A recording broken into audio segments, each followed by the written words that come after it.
Good afternoon, good morning, greetings around the nation and in the territories. I want to welcome you to the training session for the Social Services Block Grant.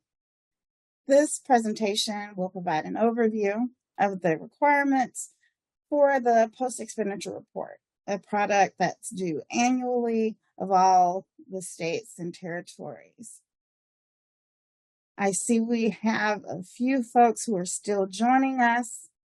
We may want to give ourselves about 20 seconds while we allow others to join.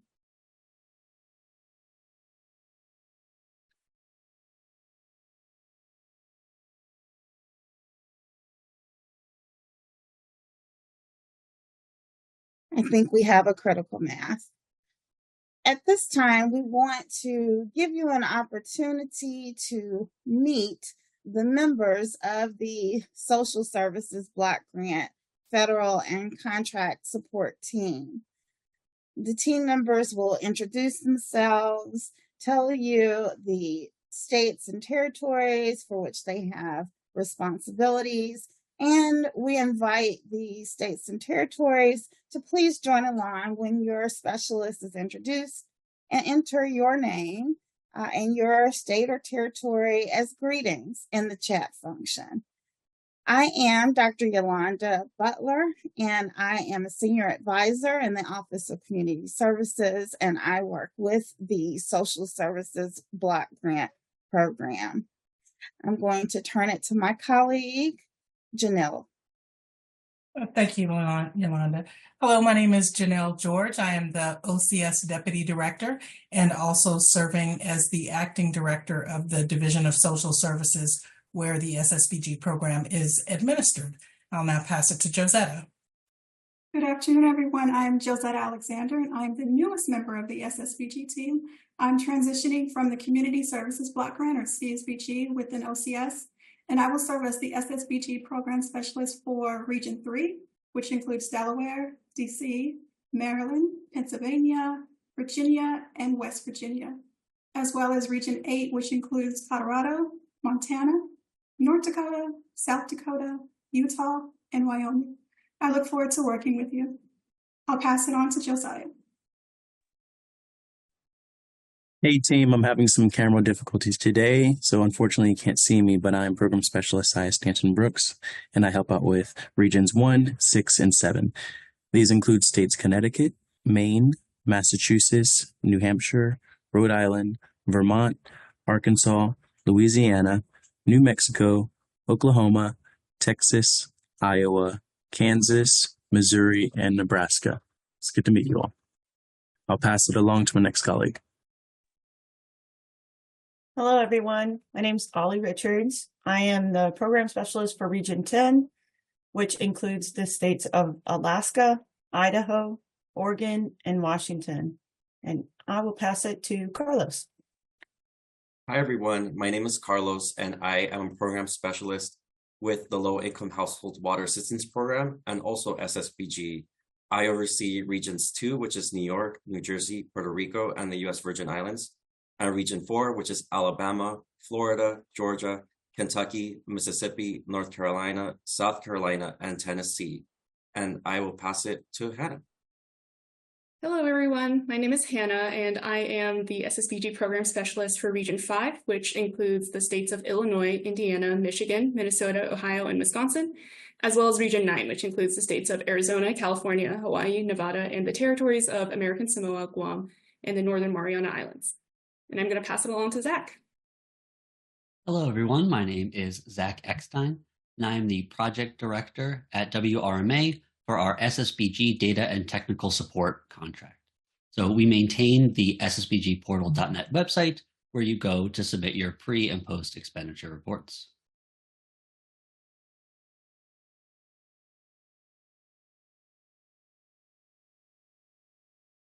And here with us also, we have my colleague, Amara Cragg, who is unable to introduce herself, but is one of our main leads at our help desk. So when you email us at support@ssbgportal.net, you're usually interfacing with her.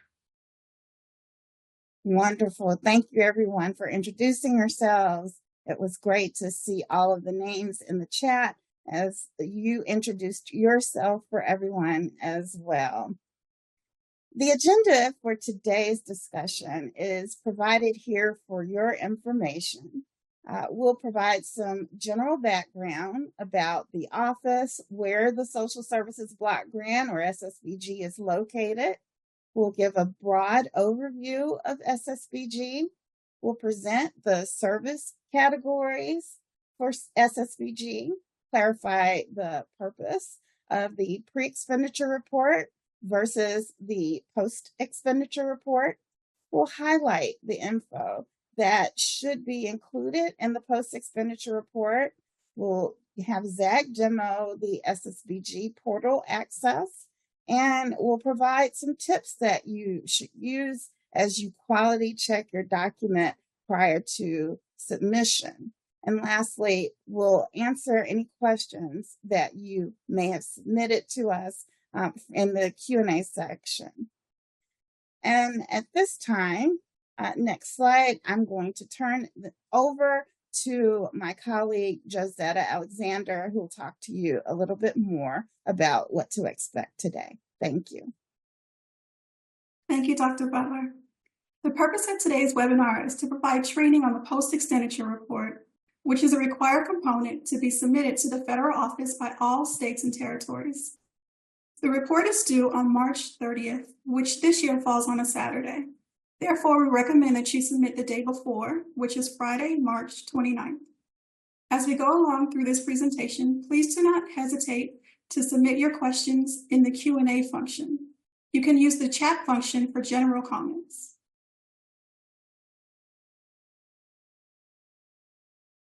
The Office of Community Services, also referenced as OCS, is located in the Administration for Children and Families at the U.S. Department of Health and Human Services. OCS partners with states, territories, tribes, and community organizations, mostly through grant awards.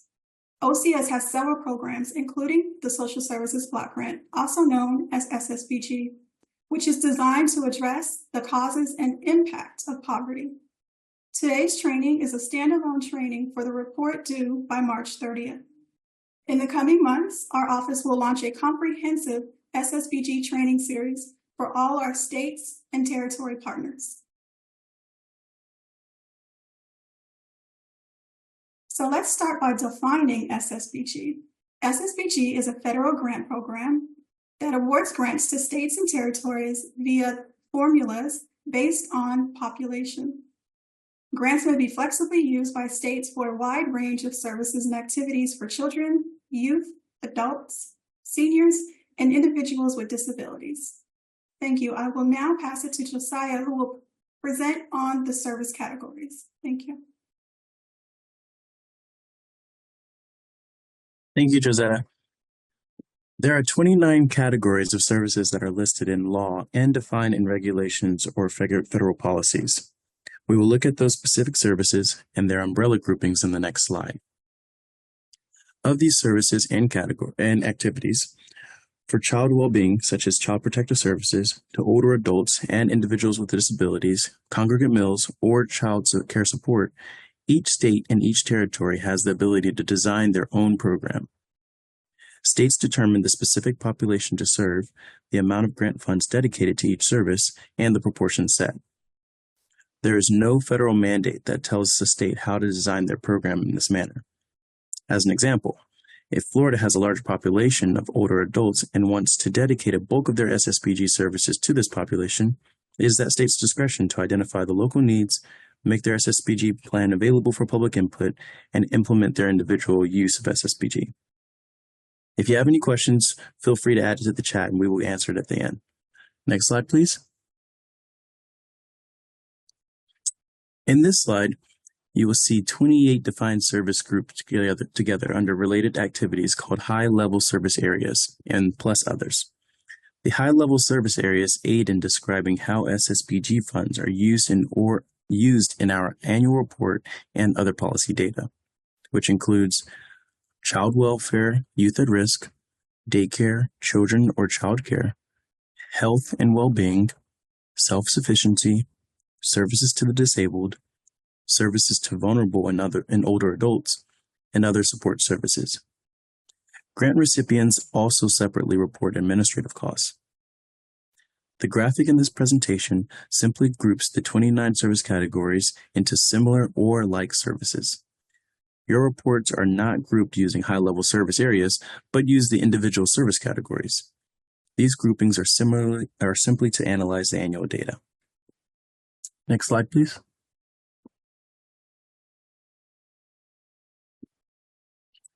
The SSBG Post-Expenditure Report is submitted after the fiscal year closes on March 30th of each year. This report is the state's territory accounting for actual numbers of recipients and amounts allotted for services, the demographic information for the populations, whether child, adult, or older adult. This report is submitted via the SSBG portal. Later in the presentation, we will give you a visual demonstration of accessing the portal, and it is linked to the presentation, which will be sent to you after this meeting. I'll now pass it along to Carlos to explain more about the pre versus post-expenditure report. Hi again, everyone. 1 second. You may wonder what the difference is between the reports submitted to the federal office by your state or territory. The pre-expenditure report projects how the state or territory will allot their social services block grant. Estimates are provided for the services to be provided, the populations to be served, and in what proportion in the pre-expenditure report. This report is part of your annual application for funds. It is developed and submitted before the fiscal year begins. The post-expenditure report details the actual services provided, population served, and in what proportion. This report is submitted after the program year. The post-expenditure report is compiled and analyzed to inform the SSBG annual report. And I just want to remind you all, if you have any questions about any of the information we have posed, to please use the Q&A feature, and we will go over the questions in the end if time allows. Let's talk about the information, what information should be included in the post-expenditure report. The SSBG post-expenditure report must include for each service funded by your state using SSBG. And this is the following: the number of individuals whose services were paid partially or fully using SSBG grant funds. For the territories, your consolidated funds under SSBG, for the purpose of the reporting, constitute SSBG grant funds. What's also needed is the amount for each service using SSBG funds, how the service was provided, whether it's public agency, private agency, or both, the service recipient status, whether child, adult 59 or younger, or 60 and older, the definition the state or territory used for child, adult, and family. The post-expenditure report should also include the eligibility criteria used to receive benefits, which includes the following: what income limits were set? Was there a sliding fee scale based on income? Was a training or school requirement associated with SSBG assistance? Did individuals receive public benefits such as the temporary assistance to needy families cash assistance program affect access? And now I will turn it over to Ollie, who will talk about the post-expenditure report content. Thank you, Carlos. So speaking of TANF, did you know that states may transfer up to 10% of the temporary assistance needed for needy families grant to the SSBG and SSBG's guidelines? The post-expenditure report should record how much in TANF was transferred to SSBG, ensure that the population served by the transferred amounts and the service provided with the transferred amounts are included. A note of caution for audit purposes: states should have systems in place that track TANF transferred funds, because those funds are limited to serving individuals only up to 200% of the federal poverty level. Also, take care to note that the amounts recorded in the post-expenditure match the points and times recorded your state submits to the HHS using the form ACF-196R. This form goes to a different office, but we coordinate in the review of the TANF transfer. Next slide, please.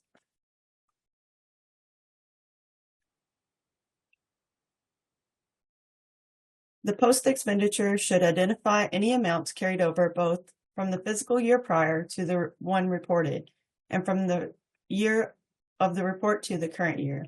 So in this case, from fiscal year 2022 to fiscal year 2023, and from fiscal year 2023 to fiscal year 2024. Look to your pre-expenditure for fiscal year 2024 and post-expenditure from fiscal year 2022 to ensure that the amounts match with what was reported.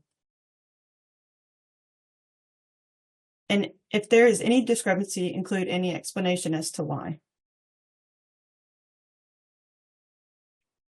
We refer to the OMB model from 0970-0234 to submit your report to the SSBG portal. This information is hyperlinked in the action transmittal sent as a reminder. The form has places to input the information discussed by service. Over the next few minutes, our colleagues will do a demo of the SSBG portal and how to navigate and access the portal. I will now turn it over to Hannah, who will introduce you to the SSBG portal. Thanks so much, Ollie. So what you'll see on this slide here should be a pretty familiar site to many of you. It is the web address and a screenshot of the homepage for the SSBG online data portal, which is what you'll use to submit your post-expenditure report. I'm actually going to briefly turn over this presentation to our colleague Zach at our Contract Support Unit WRMA for a demonstration on how to access and use the portal. Great, thank you very much. Go ahead and share my screen here. Here we are on the home page of the SSBG website once you log in from that link that was sent to you. If you do not yet have an account or there needs to be a change in the accounts for your state, please use the authorized users form.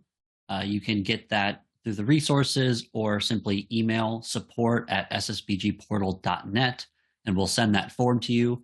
You'll fill it out for each user that needs to use the SSBG portal in your state. So everyone who needs a current and active account must be on the list. And anyone who's not on the list, if they have an active account, will have their account deactivated. So we just maintain the current active users list. Once that's all settled, once you land on the website, the main places you're going to go to submit your data are up here in the Forms dropdown in our navigation bar. You'll see we have one place to submit each type of form. And we'll start with taking a look at the intended use plan. Currently, in order to submit your intended use plan, you'll complete a form fillable PDF and as well as including several other files that are required as part of this submission and upload all of that together in one zip file or as one PDF as your intended use plan submission. In order to do that, you'll use the year dropdown to select the correct year for which you want to submit your intended use plan. Ensure that the information on the right-hand side is correct for what you're looking for. Choose your file and submit. We'll take a look at the pre-expenditure report now. On our pre-expenditure report, we have the same year selection for which fiscal year this report is for. And when you do your pre-expenditure report, you'll let us know if you're reporting on a federal fiscal year or a state fiscal year. There are 3 tabs to these reports. We have the definitions tab, the expenditures tab, and the recipients tab. Starting on the definitions tab, we ask you to provide some contact information for some specific officials in your state for your program and your state CFO, as well as definitions of child, adult, and family for the services provided in your state, and complete some assurances that the funds are not extending past their 2-year expenditure period and that the use of funds for TANF is not only in line with the regulations, but also matches up with, as mentioned earlier, the ACF 196R form. For the most part, these are solid assurances that are easy to check off. And if you do have any questions about a particular one, you can always contact us at the support team or your program officer. Taking a look at the expenditures tab, here's where you're going to report your expenditures line by line for each of the 29 SSBG service categories. So we have adoption services on line 1, case management on line 2, and we have several columns in which you'll report. So the first 2 columns are going to be for your SSBG allocation that you receive each year, with the second column being if it's any carried from the previous year. So we have those separately. So our first one is for that fiscal year, the funds you received. And if you had any funds that you carried forward, you'll report that in column 2. The same thing goes for the next 2 columns. And these next 2 columns refer specifically to TANF transfer funds. So the first column is any funds you've transferred from TANF into your SSBG for this year. And then if you did that last year and carried forward any of those funds, that would be for column 4. Our carryover of funds transferred. Finally, the last column is our expenditures of all other federal, state, and local funds. If you do provide anything more than 0 in the first 4 columns, you'll also provide the full amount that your state has invested in that particular service category. If you do have all zeros, you can leave that line blank for that service. The total expenditures column will total automatically. You'll indicate whether or not these were provided through public or private institutions. And then you'll also go ahead and check to make sure that you've included all other federal, state, and local funds for this service category, so that making sure that your expenditures of all other federal, state, and local funds column is correct and complete.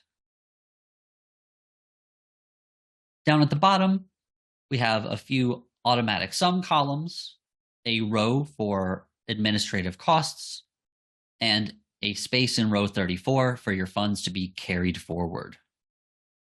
These spaces in row 34 cannot be left blank, so if you're carrying forward 0 funds, please make sure you indicate that by putting in a 0 here. Finally, on this report, we'll go to the recipients tab and see we have the same exact setup, except for this time it's for our recipients by age. We have columns for children, adults age 59 and younger, age 60 and older, adults of unknown age, and then a few total columns. You're reporting to us whether or not this data that you're reporting is actual, estimated, or sampled numbers, whether or not the counts for these services are duplicated or unduplicated, and then as well the eligibility criteria that you have for the services within this service category. Down at the bottom, if you do have any amount of funds and recipients that you report in category 29 for other services, you'll want to make sure that you list your other services down here in this box at the bottom. If you don't, when you try to submit, it will let you know that you are missing this descriptor and that you'll need to provide some amount of narrative about what those other services were. Very briefly, if we take a look at the post-expenditure report, we will see that it looks almost exactly the same as the post-expenditure report, and this is intended for comparison purposes. We'll give it a moment to load, but we'll see that we have all of the same fields in the definitions, expenditures, and recipients tabs. And when we go to submit this form, if there are some flaws or flags that are triggered, we will be informed about those by the system.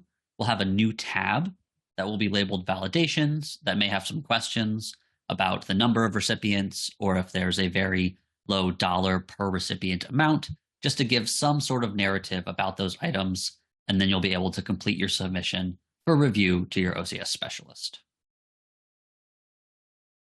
Form statuses go from not submitted to in process, which means you have done some amount of editing and saving your form, to when you submit it, review in process, which means that it is currently under review by OCS, and then finally either approved or accepted rather, and then resubmission requested.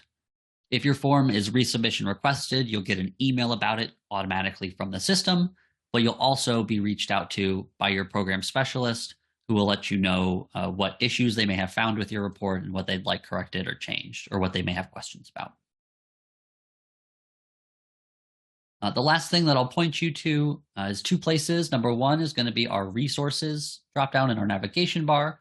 You'll be able to view resources, which will include our user guide, as well as eventually a link that will go to a playlist where we have old webinars that review the entire functionality of the SSBG website. And finally, once all the data has been collected for the year, we have our newly introduced SSBG data dashboard, which is available from anywhere on the website, where you can review the previous fiscal year's data set and how that all plays out across the categories with some filters.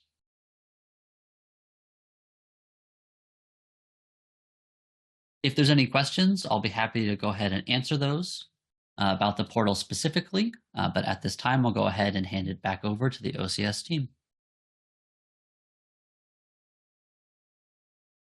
Thank you so much for that amazing presentation, Zach. I'm going to give Carlos a second to pull the PowerPoint back up. Amazing. So before we draw to a close, I wanted to highlight a few things for quality checking purposes. Please make sure that all of the things I'm about to say are either listed or listed correctly on your post-expenditure report before you submit it, so that we don't have to ask you to resubmit it again. When you're filling out your post-expenditure report, please make sure that each of the service categories that are paid for by SSBG accounts for the number of recipients, the amount that was dedicated to the service category, the demographic breakdown for the recipients, and any eligibility criteria that may apply. Make sure that the total SSBG only expenditure category amount listed at the end matches the total amount of your SSBG grant award.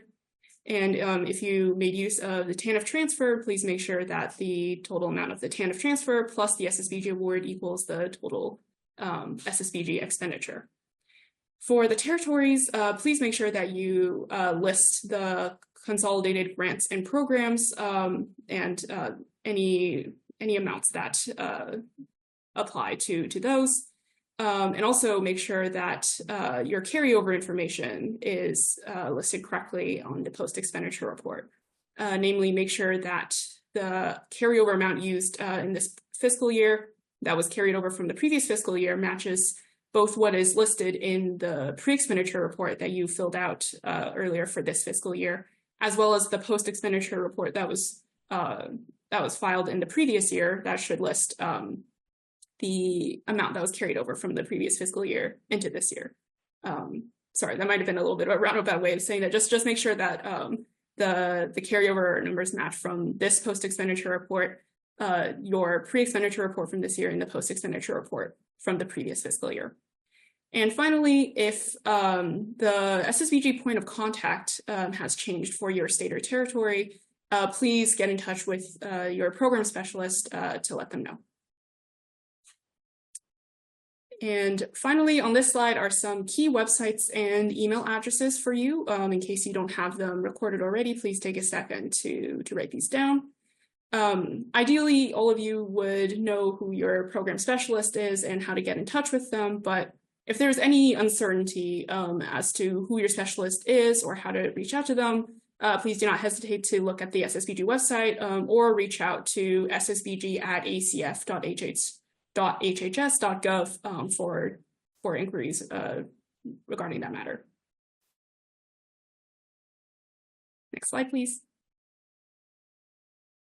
And that brings us to the end of the presentation. So at this time, we will look into the chat and the Q&A for any remaining questions that you may all have and provide some answers. Thank you, Hannah. We do have a couple of questions in the Q&A. Dr. Butler, your first question is, can prior year submissions be reviewed in the system? Or maybe Zach, you can answer that. Yep, I'd be happy to. And the answer is yes. When you go to your form, when you go to that year selector for any of the forms you're on, whichever year you select is the year you will be viewing once it reloads. So any previous year's submission, or even download the previous year's submitted intended use plan, you can download those files as well. So yes. Perfect, thank you. And our final question is, what is the SSBG budget for administrative costs?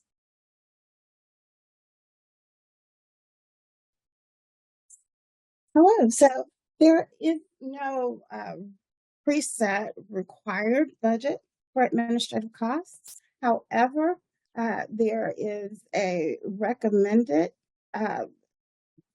limit on administrative costs. I believe it is no more than,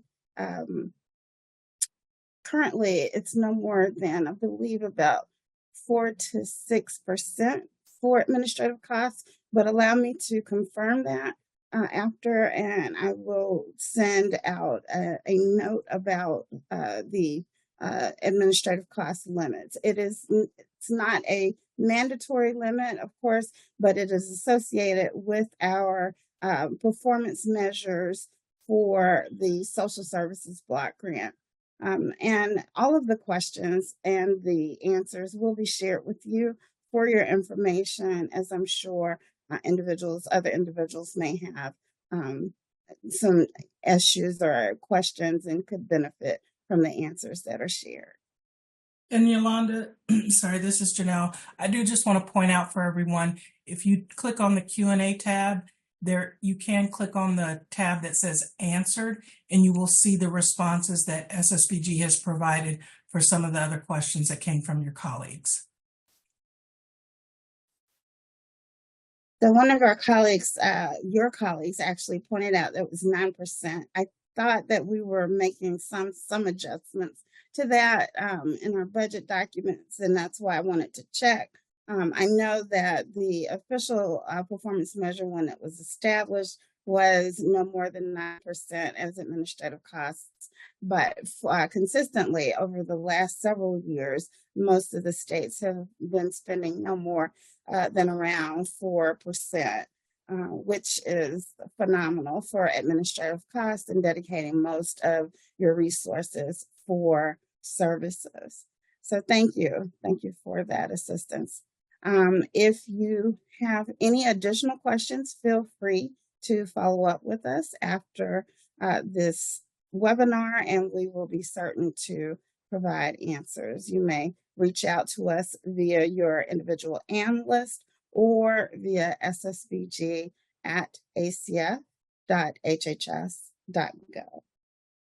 I'll turn it over to Hannah at this time. Thank you so much, Dr. Butler. So for individual state and territory matters, your specialist will reach out to you or your point of contact individually to address any specific questions or concerns you may have. But if there are no further questions at this time for this webinar, the Social Services Block Grant team thanks you for your attention to this webinar, and we look forward to receiving your post-expenditure reports no later than March 30th.